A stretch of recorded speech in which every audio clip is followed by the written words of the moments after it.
I think in terms of like retention, one thing that I've learned as a business owner for now, as long as we've been around, is people really, I think, will stay as long as you treat them with respect, as well as I think you have to give people the ability of thriving, not surviving. And I think, it all comes down to dollars and cents, and everyone needs something different in their life. But I think it's super important to always understand what's motivating someone. Taking the time to meet with people that are in your space and asking them what they want out of the business, what they're looking for the next year, what do they need to sustain their lifestyle and to be happy.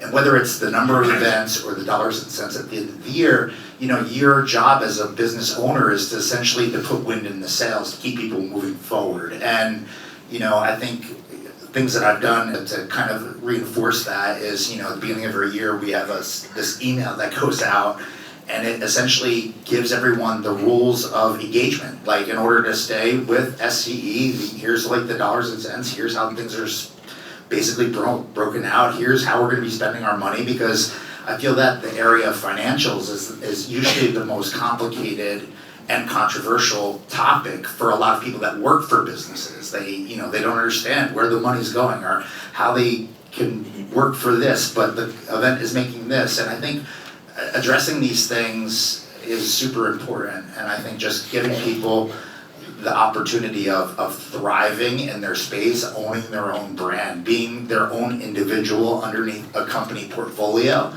is what I found to be like the most, I guess, important thing for retention. And I think for me, for hiring is like, I don't know, I feel like I usually have a lot of success when I do like posts on social and I'm like, we're looking for someone, whatever. I do those all the time, trying to just bring people into our business.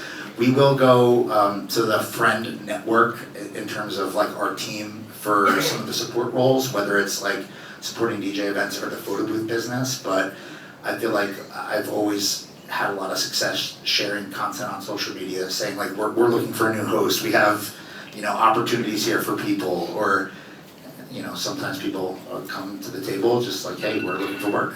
That's my time to stop.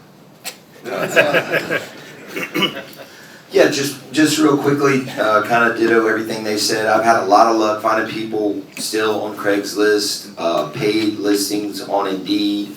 I think there's always a link on our website that says now hiring. So I'm always trying to be more DJs than I'm trying to hire more DJs than I really need. And then when I onboard them or when I interview them, I kind of tell them, hey, look, you'll eventually move up the ladder. You're not going to be working next weekend. So those are my probably 3 key ways. I mean, I'm super lucky in that, Raleigh in North Carolina is consistently on that top 10 list in all the magazines of places to move. So I get a lot of people from up here, from even Florida, across the country that moved to North Carolina, that were DJing somewhere else, and then they'll Google Raleigh Wedding Company or Raleigh Wedding DJs and usually end up seeing us. Company culture is super important to me. I mean, one of the things I learned from Mike probably 20 years ago was the importance of having, whether you do it monthly or quarterly, meetings with the staff, whether it's in person or now on Zoom. We can get all 20 DJs on a Zoom call. In person, we can usually get about 14 or 15. Taking them out, for holiday dinners, renting out movie theater and watching a movie, going bowling, laser tag, go-karts. Like, we've done all those things.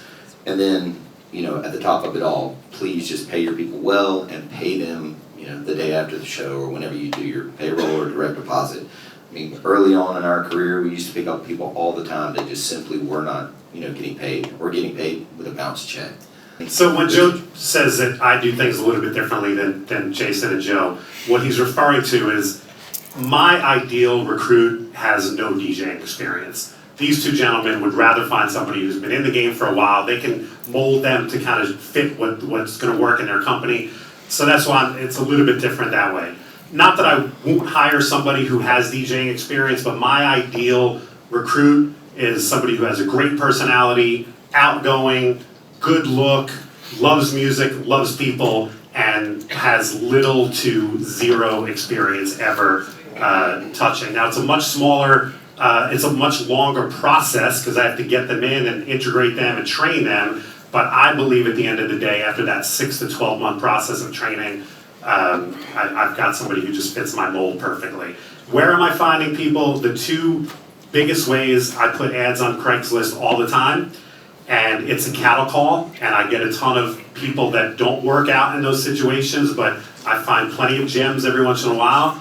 My mom, who's in the room, used to say you have to kiss a lot of frogs before you find your prince, and I'm not the gay brother, so that was more for Mark than for me.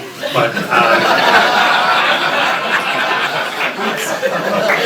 it's the same thing with recruitment.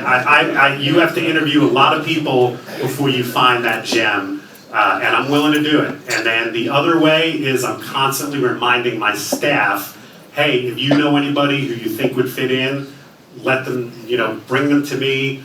If it doesn't work out, it's not going to be a bad mark for you. I think that's why sometimes people don't recommend somebody, because they're like, my friend's cool, but he's a little flighty and I don't want it to look bad. But I mean, I can think of 2 current superstars on staff that came to me via other people on staff that were like, hey, I think my friend, Ryan would work out, and now he's a superstar. So constantly be reminding your staff, hey, we're looking for people. If you know anybody, let me know. What about the retention thing? And I could spend the rest of an hour on retention. Treat your people well, pay them a legitimate wage, work with people who you can trust. I always say, if you can't trust somebody who's on your payroll with your house keys, then you shouldn't trust them doing a wedding. I would trust anyone who works for me. I would say, hey, here's my house keys, go to my house, pick this up. I would have no problem with that. If you have somebody on your staff that you wouldn't trust with that, then why are you trusting them to weddings? So find people that you have a bond with, build that trust with them. Knock wood, I have not had an issue in the last 20-ish years with DJs leaving me to go be my competition. People leave, and I talked about that on Monday. DJs, there's always attrition. Somebody's gonna get out of the business, somebody's gonna move away. There are other ways that people leave you, but leaving you to say, screw you, I'm going down the street to be your competition, I can't guarantee you can avoid it, but if you treat people well and fairly and pay them comparably, they're gonna stay.